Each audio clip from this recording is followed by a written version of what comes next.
దేవుని కొరకు నిజాయితీగా నిలిచినవాడు, పనిలో నమ్మకత్వాన్ని ప్రదర్శించేవాడు తప్పకుండా శోధనలను ఎదుర్కోవాల్సి వస్తుంది. ఎదుర్కొంటాడు, అదంతే.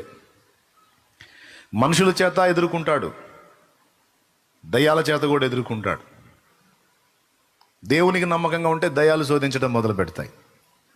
పై అధికారికి నువ్వు నమ్మకంగా ఉంటే నీ పక్కవాళ్ళు శోధించడం మొదలు పెడతారు.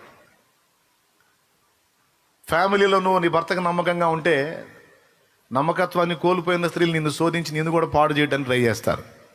నువ్వు చదువుకునే కాలేజీల్లో మిగిలిన ఆడపిల్లల్లాగా మిగిలిన మగపిల్లల్లాగా నువ్వు ఉండకుండా నువ్వు ప్రత్యేకంగా జీవిస్తుంటే, అబ్బో వీడెవడో ప్రత్యేకంగా ఏదో స్పెషల్గా కనపడుతున్నాడో, అందరూ ఏంటో వీడిని తెగ మెచ్చుకుంటున్నారు, ఈ రంగేందో తేలుద్దామని చిన్నగాని కూడా బురదలో లాగడానికి ట్రై చేస్తారు.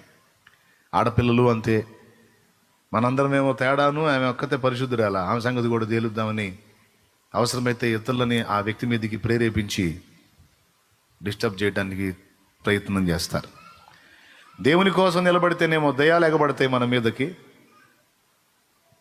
మనుషులకు నమ్మకంగా ఉండాలని ప్రయత్నిస్తేనేమో సాటి మనుషులు